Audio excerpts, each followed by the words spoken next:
Buenos días chicos, el día de hoy vamos a ver un micro tutorial que explica cómo funcionan las APIs de JDBC de Java 8.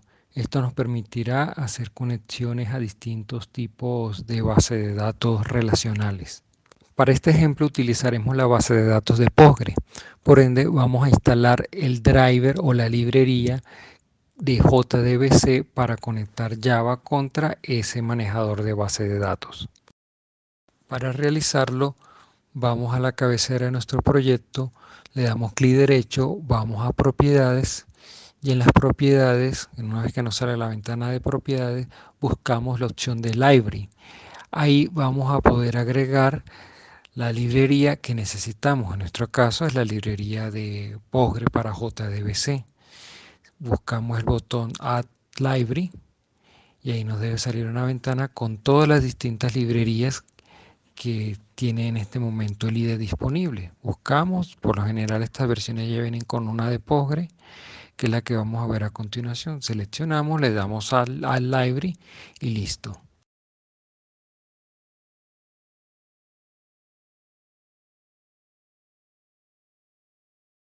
El objeto connection nos permite mantener una sesión con base de datos. A través de él creamos un objeto de tipo statement, el cual nos permite ejecutar script SQL dentro de la misma base de datos. Finalmente, este nos permite también crear un objeto de tipo resultSet, que es el que nos deja poder recorrer todos los registros resultados de una consulta de tipo select. Luego tenemos un bloque try catch que nos permite gestionar posibles excepciones que pudieran generarse al intentar acceder a un recurso externo, como en este caso una base de datos. Dentro del bloque vamos a utilizar la clase Drive Manager para crear una conexión.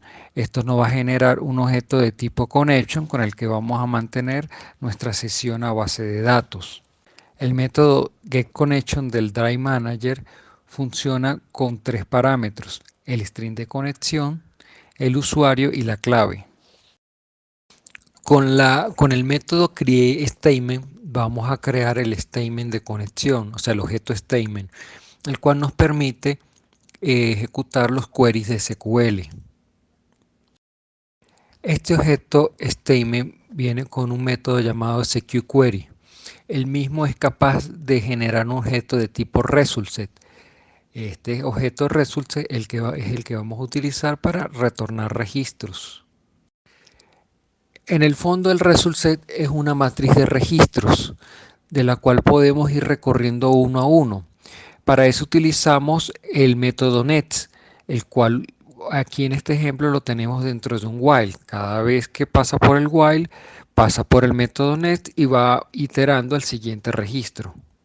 Dentro del while utilizamos un método println para mostrar los resultados. Ahí podemos ver cómo se utiliza el resultSet con métodos para poder obtener sus valores. En este caso tenemos un método llamado getString, de la cual recibe como parámetro la posición en columnas. En este caso es la columna número 1 y nos trae el valor en forma de string. Luego, al lado, estamos otra vez obteniendo valores de la consulta. Otra vez invocamos al método getString, pero en este caso colocamos como parámetros el nombre del campo, que como veremos aquí es el nombre de usuario. Luego continuamos con un bloque cache del try catch, donde aquí gestionamos los errores. En este caso tenemos distintos métodos para mostrar los errores. Finalmente caemos en el bloque finally, donde cerramos la conexión. Cerramos el resultSet, luego cerramos el statement y finalmente cerramos la conexión a base de datos. Y con eso terminamos el ejemplo 1. Ahora vamos a probar este ejemplito. Vamos a mostrar qué muestra. Vamos a ver ese resultado. Le damos clic derecho, le damos Run File a nuestro archivo, ejecutamos el ejemplo y aquí está el resultado de la consulta. Los distintos campos, el código de usuario, el nombre de usuario, la cédula del usuario. Ahora vamos con el ejemplo 2 de este tuto. Otra vez utilizamos como parámetros lo que es nuestro usuario, nuestra clave, nuestro stream de conexión.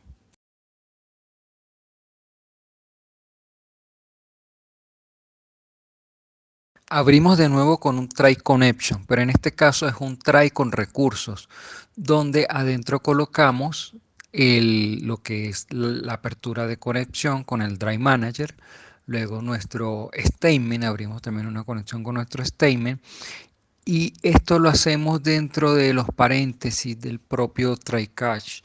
Esto es con la idea de ahorrarnos el colocar el finally, de tal manera que él se cierra automáticamente. Utilizamos el método executeQuery de nuestro statement para crear nuestro result set, con el cual luego vamos a iterar con el mismo whiles. Y aquí vemos el mismo ejemplo. Utilizamos la columna, la apuntamos de forma numérica, luego la apuntamos a nivel de nombre. Y este ejemplo, fíjense que es más sencillo que el anterior y hace exactamente lo mismo que lo que vamos a mostrar ahorita. Clic derecho, Run File, y otra vez ejecutamos y vemos que es exactamente el mismo resultado, la misma consulta que en el ejemplo 1, lo cual nos permite ver como una versión más simplificada. Ahora vámonos a un tercer ejemplo que va a ser un poquito más complejo, va a tener más cositas. Tenemos otra vez el usuario, la clave, nuestro mismo string de conexión, y ahora tenemos unos nuevos scripts de SQL, un DDL para borrar una tabla, un DDL para crear una tabla, y también vamos a tener un nuevo SQL, también un query, para insertar valores. Fíjense que inserta valores en la tabla TBL usuario, pero tiene dos parámetros que no están especificados, se colocan son con símbolos de interrogación. Abrimos en el bloque try, un try con recursos. Abrimos con nuestro Drive Manager nuestra conexión, un statement, y ahorita creo un nuevo objeto que es el prepay statement. Este nos permite preparar consultas con ciertos queries. Fíjense que aquí colocamos el string del insert, que el insert ya viene con dos parámetros, y cuando lo está preparando, a su vez está compilando ese query para poder utilizarlo luego. Eso nos da rapidez. Aquí vamos a comenzar dentro del bloque try. Lo primero que hacemos es ejecutar el DDL drop, o sea, el query que borra tabla, con un método llamado execute. El mismo lo que hace es retornar el número de filas que fue afectado y se puede colocar cualquier tipo de query SQL. En este caso estamos colocando un DDL de hacer el dropping. Este método execute nos retornará un true o un false, un verdadero o un falso. Eso lo que determina es si ese SQL retorna o debería retornar algún tipo de filas, en este caso un objeto result set. Si es true, pues sí las devuelve, si es false, pues no debería devolverlas. Luego tenemos un método de execute update del mismo statement. Con él vamos a ejecutar el DDL de construcción de tabla, y el mismo también devuelve un número de filas afectadas en este caso. Entonces, a diferencia del execute, el execute solamente devuelve un true o un false si devuelve o no devuelve filas. En cambio, el execute update devuelve la cantidad de filas que pudo haber sido afectado. En este caso, como es una creación de tabla, no debería devolver ningún tipo de registro afectado, porque no se ha afectado ningún registro, solamente se creó una tabla. Ahora aquí vamos a utilizar otro tipo de statement. Vamos a utilizar el prepaid statement. Se caracteriza obviamente por colocar los parámetros previamente como lo estamos haciendo. Aquí comparamos el primer parámetro, colocamos un valor con ceros y ese va contra el valued, el primer símbolo de interrogación. Luego el segundo parámetro lo vamos a colocar con una concatenación de usuario número y va contra el segundo parámetro del script de SQL. Esto está dentro de un for y a medida que va iterando va creando nuevos valores que los va a ir insertando.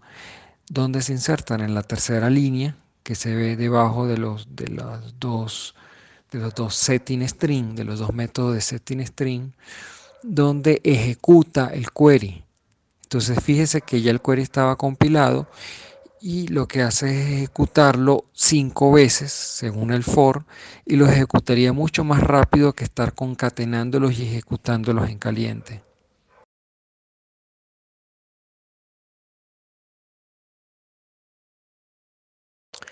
Finalmente retornamos en un println la cantidad de filas afectadas. En este caso tuvieron que haber sido 5, que son 5 inserciones. Luego pasamos por el bloque try catch para el cache, mejor dicho, del try catch para capturar los errores. Y finalmente volvemos otra vez a ejecutar para ver cómo resultó este ejemplo. Clic derecho, Run Files y vemos el resultado. Aquí nos retorna la primera fila, es un false, o sea, esto no retorna ningún result set. La segunda, el número de filas afectadas, que fue la creación de tabla, es 0 porque no afecta a tabla. Y la tercera fila dice 5 filas insertadas. Se insertaron 5 registros en base de datos. Ahora vamos a probar el ejemplo número 4, que es una continuación del 3. Tenemos las mismas variables, usuario, clave, string de conexión. Ahora tenemos otro script de SQL, un select general, que es una captura de todos los registros de la tabla usuario. Luego tenemos un string de update para hacer una actualización de registro, donde el nombre va a ser igual a un parámetro. Where, hay un where que indicando como filtro que la cédula debe coincidir con otro parámetro. Entonces manejamos dos parámetros aquí en este script. El tercer script es un select y trabaja con un filtro de cédula, o sea que tiene un solo parámetro para hacer el filtrado. Luego se entra en un bloque try catch con recursos, donde se abre el recurso de conexión, un statement de conexión y tenemos dos prepare statement. Uno que se creó para el update, para el string de update y el otro para un string de select. Entonces continuamos dentro del bloque try, donde vemos que se está preparando el primer prepare statement, donde se utiliza el método setString y se coloca el primer parámetro con el valor 2. Y vamos a ver de dónde viene. Fíjese que este prepare statement es del select. Comparamos contra el select, ok, es el valor de la cédula. ¿Qué es lo que estamos haciendo? Estamos sembrando dentro de ese script el valor 002 para cuando se ejecute la consulta. Entonces va a buscar una cédula que sea igual a 002. Se ejecuta con el método executeQuery y él debería retornar un result set con un único registro. Entramos dentro del while y el while debería mostrar un único registro donde en la posición 0 debería estar bueno, ahorita no me acuerdo que debería estar, simplemente retorna la posición 2 y en el siguiente string la posición 3.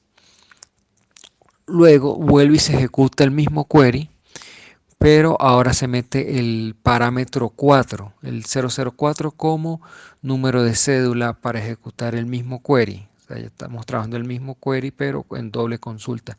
Vuelve y se ejecuta la consulta. Entramos luego en un bloque whiles de un solo registro donde va a retornar el resultado. Luego colocamos el primLn para indicar que vamos a actualizar valores y aquí ejecutamos un segundo prepare statement. En este caso vamos aquí en este segundo prepare statement, colocamos el valor 2 en el primer parámetro y el valor 002 en el segundo parámetro. Vamos a ver a quién pertenece. Él pertenece al prepare statement del update.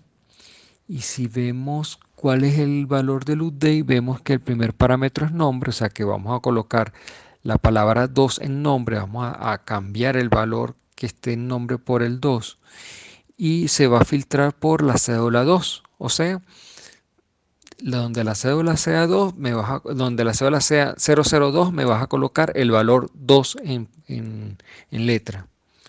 Se ejecuta el query y él retorna el número de filas afectadas, que deberían ser 1. Luego se repite la misma operación, seteando el valor 4 en el primer parámetro, en este caso nombre, y en el segundo parámetro 004 como un filtro de número de cédula, que al ejecutar hace otra actualización a un segundo registro. Y él también devuelve un número de filas el cual es actualizado en nuestra variable filas, que está trabajando como un contador, o sea que deberían haber un valor 2 en este momento al ejecutarse. Finalmente ejecuto un tercer query con execute, el método execute query, y ejecuta el query general. Este query general retorna un result set de varios registros que entra dentro del while y debería mostrar la lista completa de registros que se encuentran dentro de la tabla. Al ejecutar esto, por lo que se ve en esta corrida en frío, es que primero muestra dos valores a cambiar, luego cambia dichos valores y finalmente muestra la lista de todos los valores ahora ya cambiados.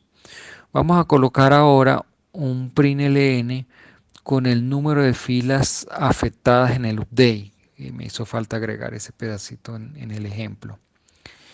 Y luego vemos que también esto también termina en try cache, en el cache del try. Y bueno, ya estamos listos para probar este último ejemplito, el 4, a ver cómo resulta. Vemos aquí el resultado del ejemplo 3, vamos a ejecutarlo, run file, y ahora nos devuelve el primer registro, 2 con la palabra usuario, o sea, la cédula 2, usuario número 02. El siguiente registro es la cédula 004 y el usuario número 4. Luego el mensaje se va a actualizar, el mensaje que colocamos dos filas afectadas, que fue lo que hizo el update, y finalmente la lista de todos los registros de la tabla, donde se puede apreciar que los dos últimos son los afectados, o sea, los dos que estaban arriba, que fueron los de la consulta inicial, fueron cambiados, lo que era la cédula 002, que decía usuario 2, ahora se cambió por cédula 002 y el valor es 2, en vez de ser usuario 2, ahora es 2. Y donde anteriormente el usuario era 04, ahora ese valor es 4 en letras. Entonces, aquí vimos cómo funcionó. Espero que les haya gustado el ejemplito.